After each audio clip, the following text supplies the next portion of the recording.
പിതാവിന്റെയും പുത്രന്റെയും പരിശുദ്ധാത്മാവിന്റെയും നാമത്തിൽ ആമേൻ. പരിശുദ്ധമേ, അമ്മേ പരിശുദ്ധമേ, ദൈവമാതാവേ, കൃപാസനത്തിലൂടെ ഞങ്ങൾക്കും ഞങ്ങളുടെ ദേശത്തിനും അമ്മ മധ്യസ്ഥം തേടി തന്ന എല്ലാ അനുഗ്രഹങ്ങൾക്കും കൃപകൾക്കും ഞങ്ങളിപ്പോൾ ഹൃദയം നിറഞ്ഞ നന്ദി പറയുന്നു. അമ്മേ പരിശുദ്ധമേ, ദൈവമാതാവേ, 2004 ഡിസംബർ 7 തീയതി ഉച്ചകഴിഞ്ഞ് 2:30 കൃപാസനത്തിൽ സംഭവിച്ച അമ്മയുടെ പ്രത്യക്ഷപ്പെടലിനെ കുറിച്ച് തിരുസഭയ്ക്ക് സമർപ്പിച്ചിരിക്കുന്ന പഠനരേഖകളുടെ സഭാത്മകമായ പഠനം ആരംഭിക്കുവാൻ ഞങ്ങൾ പ്രാർത്ഥിക്കുന്നു. അമ്മേ പരിശുദ്ധമേ, ഭൂസ്വർലോകങ്ങളുടെ രാജ്ഞിയായ അങ്ങേയ്ക്ക് ഭൗമസംരക്ഷണ പ്രപഞ്ചപ്രകൃതിയെ തന്നെ തിരുസഭ പ്രതിഷ്ഠിക്കുവാൻ ഈ പ്രത്യക്ഷീകരണം വഴി ഇടയാക്കണമേ. അമ്മേ പരിശുദ്ധമേ,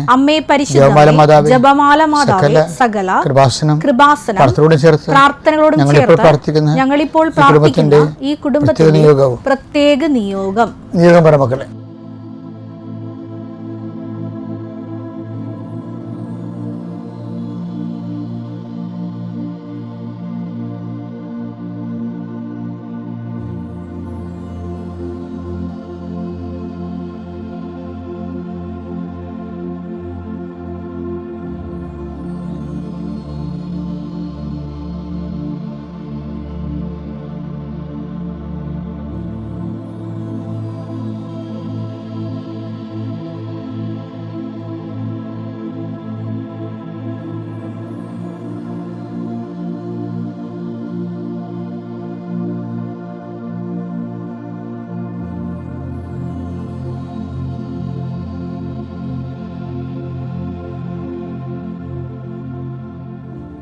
അമ്മയുടെ പ്രത്യക്ഷീകരണത്തിന്റെ അനുഗ്രഹവേളയിൽ ഞങ്ങൾക്ക് സാധിച്ചു തരുവാൻ കനിയണമേ. ആമേൻ. വിശ്വാസ പ്രമാണം. സർവശക്തനായ പിതാവും ആകാശത്തിന്റെയും ഭൂമിയുടെയും സൃഷ്ടാവുമായ ദൈവത്തിൽ ഞാൻ വിശ്വസിക്കുന്നു. അവിടുത്തെ ഏകപുത്രനും ഞങ്ങളുടെ കർത്താവുമായ ഈശോ മിശിഹായിലും ഞാൻ വിശ്വസിക്കുന്നു. ഈ പുത്രൻ പരിശുദ്ധാത്മാവിനാൽ ഗർഭസ്ഥനായി കന്യകാമറിയത്തിൽ നിന്ന് പിറന്ന് പൊന്തിയോസ് പീലാത്തോസിന്റെ കാലത്ത് പീഡകൾ സഹിച്ച് കുരിശിൽ തറയ്ക്കപ്പെട്ട് മരിച്ച് അടക്കപ്പെട്ട് പാതാളങ്ങളിൽ ഇറങ്ങി മരിച്ചവരുടെ ഇടയിൽ നിന്ന് 3-ാം നാൾ ഉയർത്ത് സ്വർഗത്തിലേക്ക് എഴുന്നള്ളി സർവശക്തിയുള്ള പിതാവായ ദൈവത്തിന്റെ വലതുഭാഗത്തിരിക്കുന്നു. അവിടെ നിന്ന് ജീവിക്കുന്നവരെയും മരിച്ചവരെയും വിധിക്കുവാൻ വരുമെന്നും ഞാൻ വിശ്വസിക്കുന്നു. പരിശുദ്ധാത്മാവിലും ഞാൻ വിശ്വസിക്കുന്നു. വിശുദ്ധ കത്തോലിക്കാ സഭയിലും പുണ്യവാന്മാരുടെ ഐക്യത്തിലും പാപങ്ങളുടെ മോചനത്തിലും ശരീരത്തിന്റെ ഉയർപ്പിലും നിത്യമായ ജീവിതത്തിലും ഞാൻ വിശ്വസിക്കുന്നു. ആമേൻ. സ്വർഗ്ഗസ്ഥനായ ഞങ്ങളുടെ പിതാവേ, അങ്ങയുടെ നാമം പൂജിതമാകണമേ. അങ്ങയുടെ രാജ്യം വരണമേ. അങ്ങയുടെ തിരുമനസ് സ്വർഗത്തിലെ പോലെ ഭൂമിയിലും ആകണമേ. അന്നു വേണ്ടുന്ന ആഹാരം ഇന്ന് ഞങ്ങൾക്ക് തരണമേ.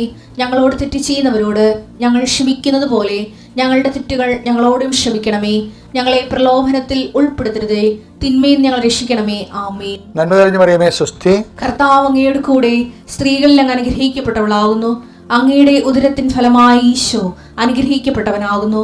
പരിശുദ്ധ മറിയമേ, തമ്പുരാന്റെ അമ്മേ, പാപികളായ ഞങ്ങൾക്ക് വേണ്ടി ഇപ്പോഴും ഞങ്ങളുടെ മരണസമയത്തും തമ്പുരാനോട് അപേക്ഷിക്കണമേ. ആമേൻ. കർത്താവ് നിന്റെ ഉന്നതമായ നാമത്തിന് സ്വസ്ഥം ചെയ്യുന്നു. കർത്താവ് നിന്റെ വിശുദ്ധ പൗരോഹിത്യത്തെ മഹത്വപ്പെടുത്തണമേ. കർത്താവ് സഭയിലുള്ള സാന്നിധ്യം പ്രകടമാക്കണമേ.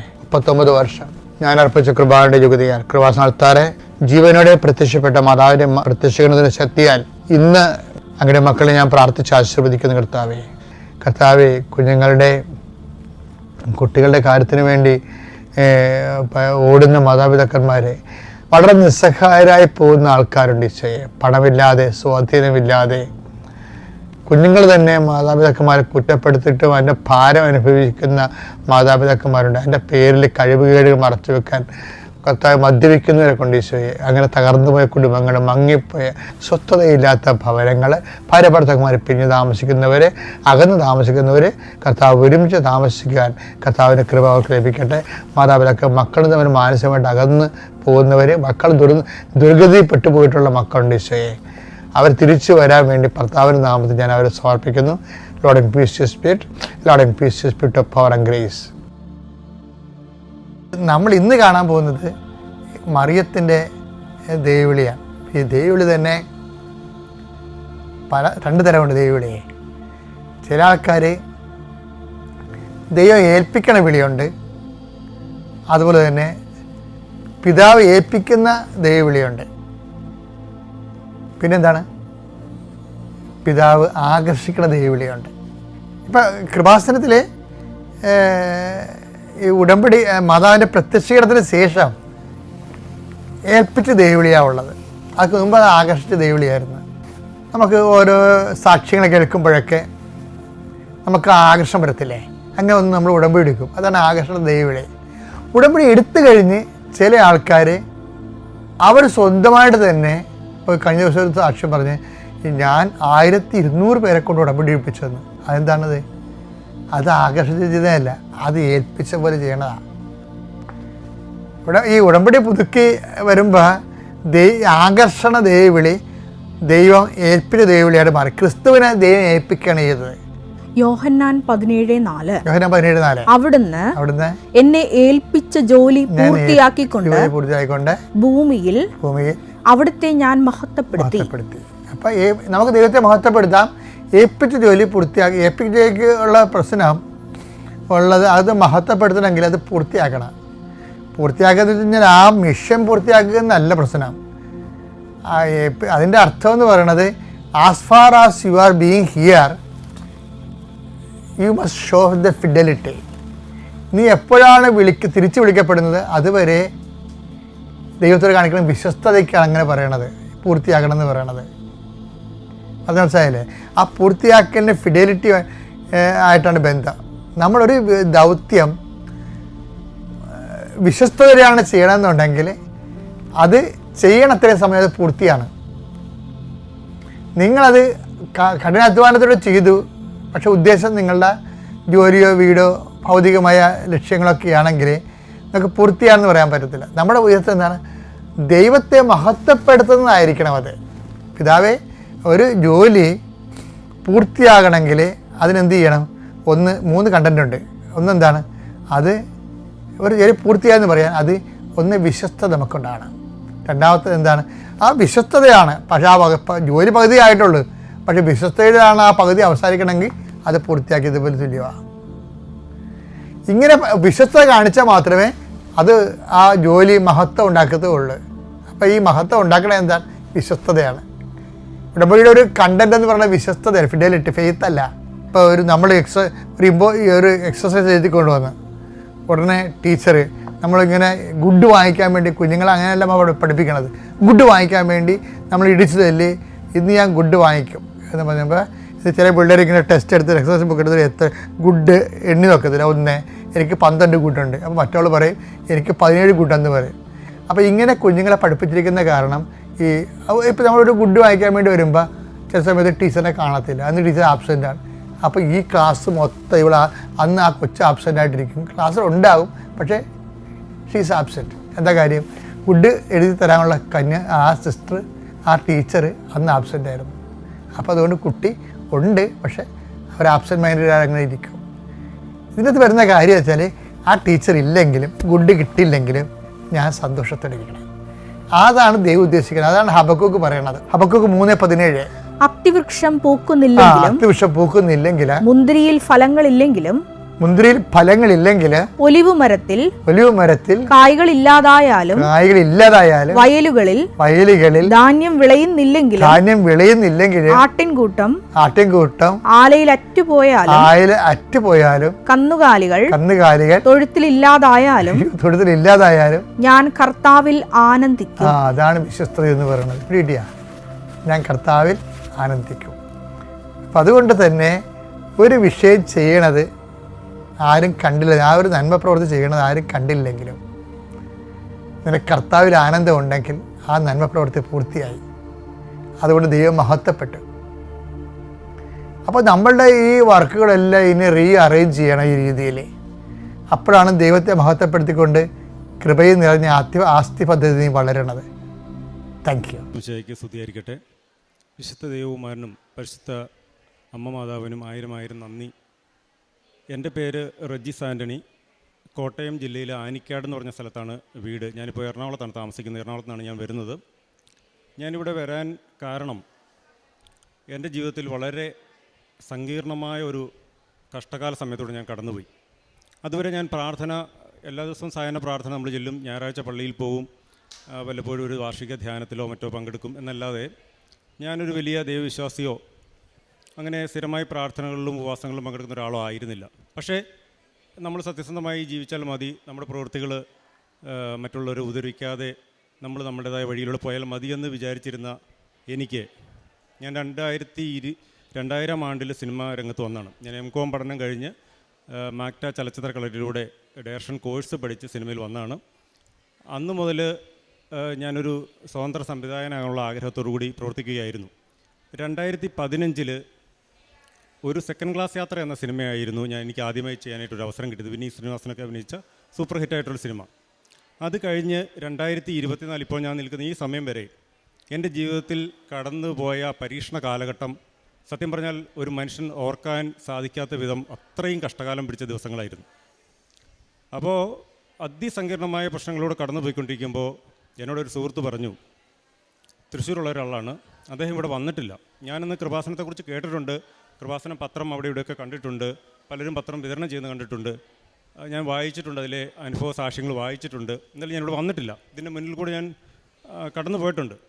അപ്പോൾ എന്നോട് ഈ സുഹൃത്ത് പറഞ്ഞു, അദ്ദേഹത്തിൻ്റെ വീടിൻ്റെ അടുത്ത് ഒരു അപ്പാപ്പന് തലയിൽ ഒരു ചെറിയ ബ്രെയിൻ ട്യൂമറിൻ്റെ ഒരു സ്റ്റാർട്ടിംഗ് ആണ്.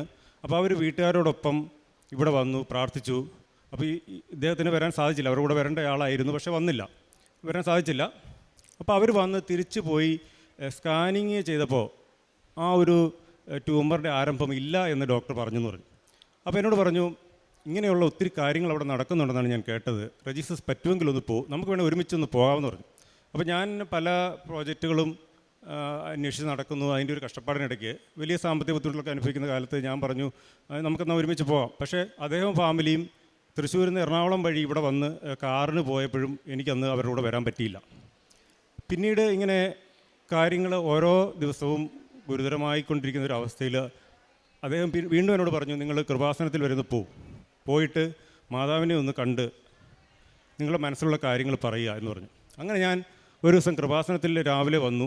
അന്നിവിടെ രാവിലെ കുർബാനയുണ്ട്. കുർബാന കൂടി ബ്രദർമാരുടെ പ്രസംഗം കേട്ടു, അച്ഛന്മാരുടെ പ്രസംഗം കേട്ടു, ജോസഫ് അച്ഛൻ്റെ പ്രസംഗം കേട്ടു.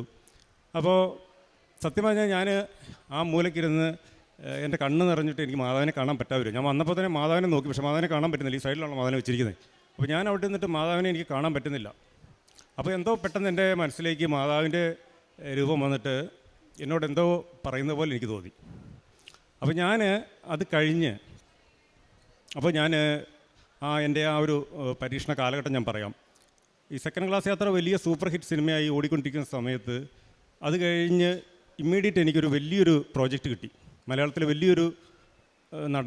വലിയൊരു പ്രമുഖ നടൻ്റെ ഒരു ഡേറ്റ് കിട്ടി. അത് എന്നെ അതുവരെ വർഷങ്ങൾക്ക് മുമ്പ് സിനിമ ഇൻഡസ്ട്രിയിൽ നിറഞ്ഞു നിന്നിരുന്ന ഒരു നിർമ്മാതാവ് വർഷങ്ങൾക്ക് ശേഷം തിരിച്ചു വരുന്ന ഒരു സമയത്ത് എൻ്റെ കയ്യിലൊരു കഥയുണ്ടായിരുന്നു. ആ കഥ ഞാൻ അദ്ദേഹത്തോട് പറഞ്ഞു.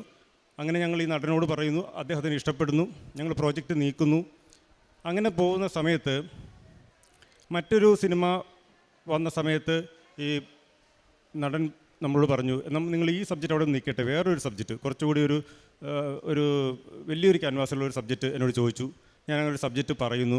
അപ്പോൾ അത് ചെറിയൊരു ബജറ്റിന് പകരം വലിയൊരു ബജറ്റിലേക്ക് പോകുന്ന സമയത്ത് ഈ പ്രൊഡ്യൂസർക്ക് അദ്ദേഹത്തിൻ്റെ കയ്യിൽ സാമ്പത്തികമില്ല. അപ്പോൾ ഞാൻ ഒരു നാട്ടിൽ കോട്ടയത്ത് എൻ്റെ ഒരു 2 ഏക്കർ സ്ഥലം വെച്ചിട്ടൊരു കാർഷിക വായ്പ സിനിമയിൽ നിൽക്കാൻ വേണ്ടി, ഞാൻ മദ്യപിക്കുകയോ പുകവലിക്കുകയോ ഒന്നും ചെയ്യാറില്ല. പക്ഷേ എൻ്റെ വീട്, എനിക്കൊരു മോളുണ്ട്, വൈഫുണ്ട്, ഞാൻ കുടുംബം വാടകയ്ക്കാണ് താമസിക്കുന്നത്. അപ്പോൾ ഇതിൻ്റെ ഒരു കാര്യത്തിന് വേണ്ടി ഞാനൊരു കാർഷിക വായ്പ എടുത്തു. അത് 9 ലക്ഷത്തോളം രൂപയുണ്ടായിരുന്നു. ആ 9 ലക്ഷം രൂപയോളം എനിക്ക് ബാങ്കിൽ, എൻ്റെ ഫാദർ മരിച്ചുപോയി ബാങ്കിലായിരുന്നു. അപ്പം ബാങ്കിൽ നിന്ന് SBTയിൽ നിന്ന് പൂജപ്പുരയിൽ നിന്നൊക്കെ എനിക്ക് വിളി വരുന്നു, എന്നും വിളിക്കുന്നു. അപ്പോൾ ഞാൻ ഈ പ്രൊഡ്യൂസർ എൻ്റെ കൂടെ എപ്പോഴും ഉണ്ട്, എൻ്റെ വീട്ടിൽ വരുന്നു. അദ്ദേഹം ഒരു പക്ക ഫാമിലി മാനാണ്, വെൽ ഡ്രസ്ഡ്, വെൽ ജെൻറ്റിൽമാന്. അദ്ദേഹത്തിനും എന്നെപ്പോലെ തന്നെ ഒരു മോളാണുള്ളത്. അവർക്ക് ഒരു ട്രീറ്റ്മെൻറ്റ് ഒക്കെ കഴിഞ്ഞിട്ട് കുറേ കഴിഞ്ഞിട്ടാണ് ഒരു കുട്ടി ഉണ്ടാകുന്നത്. അപ്പോൾ വളരെ അറ്റാച്ച്ഡ് ആയിട്ടുള്ള ഫാമിലിയാണ്. അപ്പോൾ അവർ നമ്മുടെ വീട്ടിൽ വരുന്നു. ഞാൻ അദ്ദേഹത്തെ പൂർണ്ണ വിശ്വാസത്തിലെടുക്കുന്നു. അദ്ദേഹം എൻ്റെ ചേട്ടനെ പോലെ എൻ്റെ കൂടെ തന്നെ എപ്പോഴും ഉണ്ട്. അദ്ദേഹം എന്നോട് പറയുന്നു, നിൻ്റെ ലോണ് അവിടെ നിന്നൊക്കെയുള്ള പ്രഷർ കാരണം നിനക്ക് സ്ക്രിപ്റ്റ് നല്ല രീതിയിൽ എഴുതാൻ പറ്റാത്തതുകൊണ്ട് ഞാനൊരു കാര്യം ചെയ്യാം, നിന്നെ ഒന്ന് ഞാൻ സഹായിക്കാം, നമുക്ക് ഈ നടന് ഇമ്മീഡിയറ്റ് ആയിട്ട് വലിയൊരു എമൗണ്ട് കൊടുക്കണം.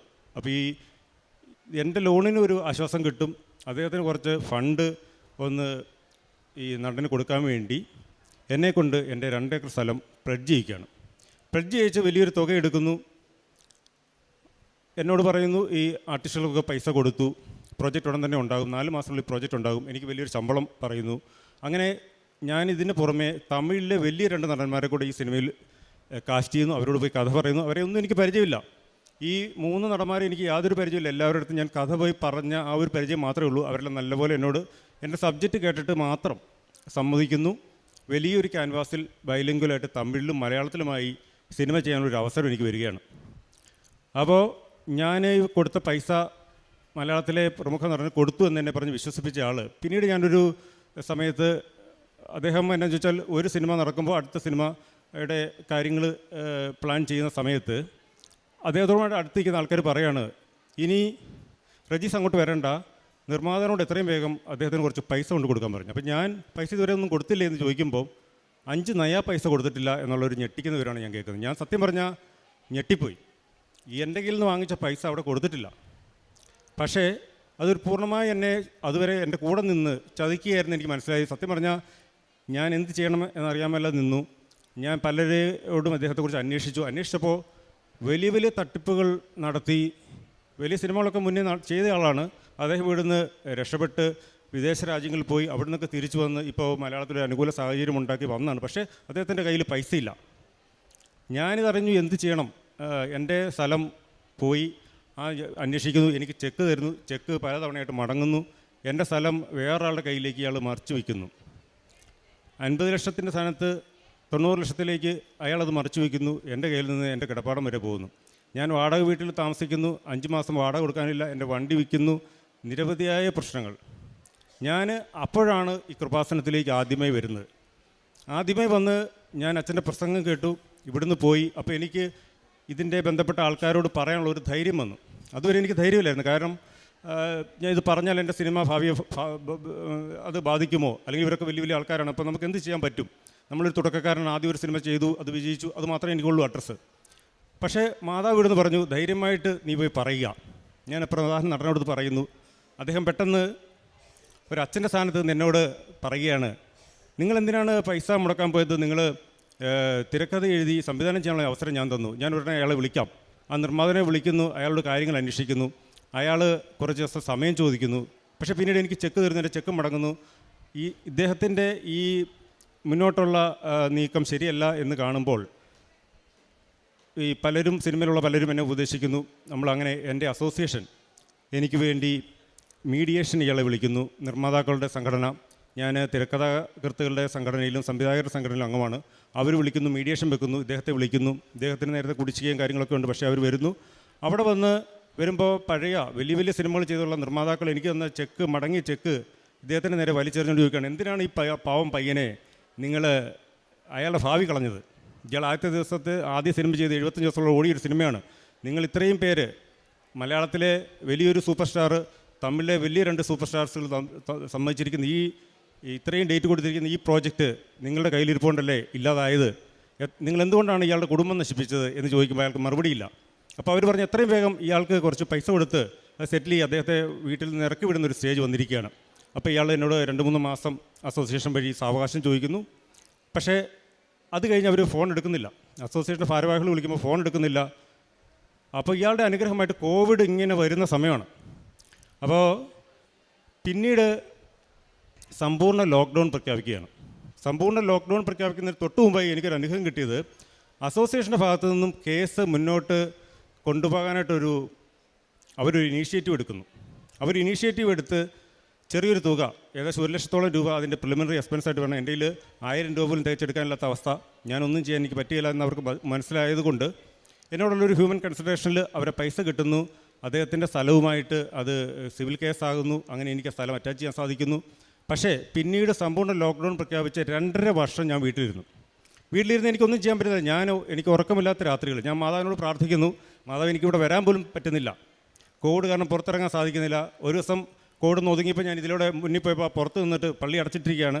എല്ലാ പള്ളികളും അമ്പലങ്ങളും ഒക്കെ അടച്ചിട്ടിരിക്കുന്ന പോലെ ഈ കൃപാസനം അടച്ചിട്ടിരിക്കുക. ഞാൻ പുറത്തുനിന്ന് പ്രാർത്ഥിച്ചു അതാ എന്തെങ്കിലും ഒരു മാർഗ്ഗം കാണിച്ചു തരിക. അത് കഴിഞ്ഞ് 2.5 വർഷം കഴിഞ്ഞ് 2022 തോന്നുന്നു അവസാനം ജൂൺ മാസം ഞാനിവിടെ വരിക. ഞാനിവിടെ വരുമ്പോൾ എനിക്ക് അനുകൂലമായിട്ട് കേസ് വിധിച്ചു. ബാക്കി പക്ഷേ ചെക്ക് കേസിലൊക്കെ ഉൾപ്പെട്ടിരിക്കുന്നവർക്ക് 10% നമ്മൾ കോടതിയിൽ കെട്ടിവെക്കണം. വലിയൊരു തുകയാണ്. വലിയൊരു തുക എന്നെക്കൊണ്ട് ഒരിക്കലും അടയ്ക്കാൻ പറ്റില്ല. അസോസിയേഷൻ്റെ ഭാഗത്തു നിന്ന് അത്രയും വലിയ തുക ഒരു വ്യക്തിക്ക് കൊടുക്കാൻ പ്രൊവിഷനുമില്ല. എന്ത് ചെയ്യും? അപ്പോൾ ഞാൻ രണ്ടാമത് ഇവിടെ വരുവാണ്. രണ്ടാമത് വന്ന് ഞാൻ ആ വാതിൽക്കൽ നിന്ന് കേൾക്കുന്നത് ജോബിൻ്റെ പുസ്തകത്തിലെ ഒരു വചനമാണ്. അച്ഛൻ പ്രസംഗിക്കുക, ജോസഫ് അച്ഛൻ, അങ്ങ് തന്നെ എനിക്ക് ജാമ്യം നിൽക്കണമേ, മറ്റാരാണ് എനിക്ക് വേണ്ടി ജാമ്യം നിൽക്കുക. ഞാനിവിടുന്ന് കരഞ്ഞു പ്രാർത്ഥിച്ചു. തിരിച്ച് ചെന്ന് 2ാമത്തെ ദിവസം എൻ്റെ സുഹൃത്ത് എന്നോട് വിളിക്കുകയാണ്, ഒരാൾക്ക് നിങ്ങളൊന്ന് കാണണം, നിങ്ങൾ ദയവേദി ഇങ്ങോട്ട് വരിക.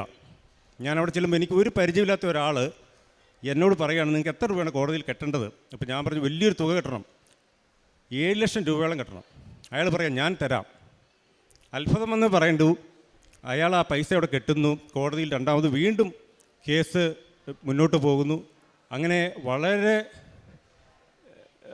സിവിൽ കേസിൻ്റെ കാര്യം അറിയാമല്ലോ, നീണ്ടു പോവാണ്. പക്ഷേ എന്നാലും എനിക്ക് അനുകൂല വിധിയിലേക്ക് 2ാമതും വരുവാണ്. ഞാനിവിടെ 3ാമത് വരുന്നു. കേസിൻ്റെ വിധി നാളെയാണ്. ഇന്ന് ഞാൻ വരുവാണ്. എനിക്ക് അച്ഛനെ ഇതുവരെ കാണാൻ സാധിച്ചിട്ടില്ല. അപ്പോൾ അച്ഛനെ ഒന്ന് കാണണമെന്ന് എൻ്റെ മനസ്സിൽ ഉണ്ട്, പക്ഷേ കാണാൻ പറ്റിയില്ല. അതിന് തവണ വന്നപ്പോൾ ഞാൻ അച്ഛനെ കാണാൻ ശ്രമിച്ചിട്ട് നടന്നില്ല. അപ്പോൾ എനിക്ക് എങ്ങനെയും അച്ഛനെ ഒന്ന് കാണണം. ഞാൻ അവിടെ ഓഫീസിൽ സംസാരിക്കുമ്പോൾ അങ്ങനെ അച്ഛനെ കാണാൻ എല്ലാവർക്കും പറ്റില്ല, അത് നേരത്തെ സംസാരിക്കണം, ബുക്ക് ചെയ്യണം, തക്കതായ കാരണങ്ങളുണ്ട്, എന്തെങ്കിലും പേപ്പറുകളൊക്കെ വേണമെന്ന് പറയുന്നു. എൻ്റെ ഒന്നുമില്ല. അപ്പോൾ ഞാനവിടെ വളരെ നിരാശയോടുകൂടി നിൽക്കുമ്പം എൻ്റെ മൊബൈലിലൊരു എന്തോ ഒരു റെക്കോർഡ് ഉള്ള പോലെ എനിക്ക് തോന്നി. പെട്ടെന്ന് ഞാൻ മൊബൈൽ എടുത്ത് നോക്കിയപ്പം കോടതിയിൽ ഒരു പേപ്പറുണ്ട്. ഞാനിവിടെ എല്ലാം ഫോട്ടോസ്റ്റാറ്റ് അന്വേഷിച്ച് നടന്നു. ഒരിടത്ത് പോയി പ്രിൻ്റ് ഔട്ട് എടുത്ത് ഞാൻ കൊണ്ട് ഓഫീസിൽ കാണിച്ച് അവിടെ ഒരു ചേട്ടൻ എന്നോട് പറഞ്ഞു, ഇതുകൊണ്ട് അച്ഛനെ ഒന്ന് കണ്ട് കാണിക്കുക. അവർ വന്ന പേപ്പറുമായിട്ട് ഞാൻ അച്ഛൻ്റെ അടുത്ത് വന്നു. അച്ഛൻ ഇവിടെ വെച്ച് എൻ്റെ തലയിൽ കൈവച്ച് പ്രാർത്ഥിച്ചു. ഇതിനെക്കുറിച്ച് ഡീറ്റെയിൽ ചോദിച്ചു. പേടിക്കണ്ട, കേസ് നിങ്ങൾക്ക് അനുകൂലമായി വരും, നിങ്ങൾ മാതാവിൻ്റെ അടുത്തൊന്ന് സാക്ഷ്യം പറയണം. അച്ഛനൊരു മരീൻ മെഡൽ എനിക്ക് തന്നു. മെഡലുമായി ഞാൻ പോയി. 2ാമത്തെ ദിവസം നാളെ കോടതിയാണ്. കോടതിയിൽ ആ സമയത്ത് ഈ നിർമ്മാതാവ് 21 ദിവസമായി ജയിലിൽ കിടക്കുകയാണ്.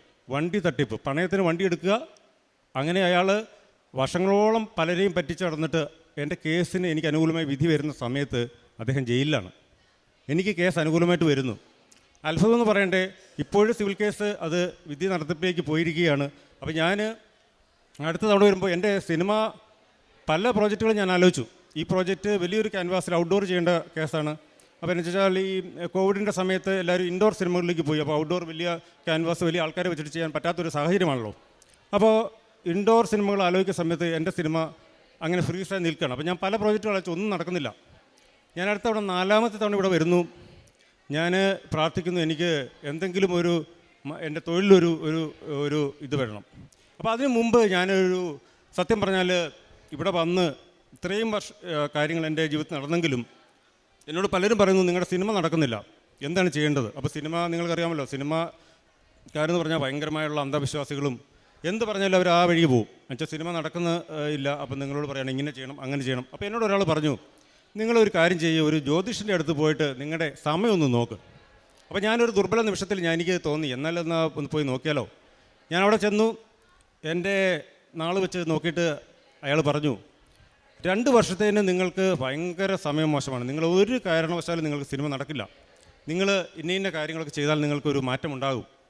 അപ്പോൾ ഞാൻ തിരിച്ചിറങ്ങി വരുന്ന വഴി പള്ളിയുടെ മുന്നിൽ കൂടെ വന്നപ്പോൾ ഞാൻ ഇങ്ങനെ മാതാവിൻ്റെ രൂപത്തിലേക്ക് നോക്കിയിട്ട് എനിക്ക് പെട്ടെന്ന് തോന്നി, ഞാൻ മാതാവിൻ്റെ അടുത്ത് പോയതാണ്, കൃപാസനത്തിൽ പോകണം, എനിക്ക് ഇത്രയും കാര്യങ്ങൾ എനിക്ക് മാതാവ് നടത്തി തന്നു, എന്തുകൊണ്ട് ഞാൻ ഈ കാര്യത്തിൽ ഞാനിങ്ങനെ എൻ്റെ മനസ്സിലൊരു ആശങ്ക വന്നു, ഒരു ആകുലത വന്നു, ഞാനിങ്ങനെ പോയി ഒരു വഴി തെറ്റി വേറെ രീതിയിലേക്ക് പോകുന്നത്. ഞാൻ തീരുമാനിച്ചു, ഏതോ ഒരു ശനിയാഴ്ച, ഞാൻ ഞായറാഴ്ച അന്ന് മുതൽ ഞാൻ തീരുമാനമെടുത്തു, നമ്മൾ സൺഡേ സപ്ലിമെൻറ്റിലൊക്കെ നക്ഷത്രവാരം വരും, അതുപോലും നോക്കുന്നില്ല, നക്ഷത്ര ഫലം വരുമ്പോൾ അതുപോലും നോക്കുന്നില്ല എന്ന് ഞാൻ തീരുമാനിച്ചു. ആ പേജ് വരുമ്പോൾ ഞാൻ സിനിമാ വിശേഷം വായിച്ചിട്ട് ഇത് സ്കിപ്പ് ചെയ്യുക. അന്ന് മൂലം തീരുമാനിച്ച മാതാവേ, എനിക്ക് പറ്റിയൊരു അബദ്ധം, എന്നോട് ക്ഷമിക്കണം, എനിക്ക് എനിക്കൊരു അവസരം, എനിക്കൊരു നല്ലൊരു സിനിമ ചെയ്യാനൊരു അവസരം തരണമേ. ഒരാഴ്ചയ്ക്കുള്ളിൽ എന്നെ ഒരു പ്രൊഡ്യൂസർ, എൻ്റെ ഒരു സുഹൃത്ത് പറഞ്ഞിട്ട് അവർക്കൊരു ചെറിയ സിനിമ ചെയ്യണം, കുറേ പ്രവാസികളാണ്, അവർക്ക് അത് വളരെ കഷ്ടപ്പെട്ട് അധ്വാനിച്ചുണ്ടാക്കിയ പൈസയാണ്, 15ഓളം പേരുണ്ട്, അവരുടെ മുന്നിൽ നിന്ന് ഒരു പ്രൊഡ്യൂസർ നമുക്ക് വേണ്ടി ഒരു സിനിമ ചെയ്യാൻ വന്നിരിക്കുകയാണ്. അപ്പോൾ സിനിമയുടെ കഥയൊന്ന് കേൾക്കണം, ആശയമൊന്ന് കേൾക്കണം, അതൊന്ന് നിങ്ങൾ ചെയ്യണം അങ്ങനെ ഞാൻ കഥ പോയി കേൾക്കുന്നു. അത് ഞാനും വൈഫും കൂടെ അതിൻ്റെ തിരക്കഥ സംഭാഷണം എഴുതുന്നു, അത് സംവിധാനം ചെയ്യുന്നു.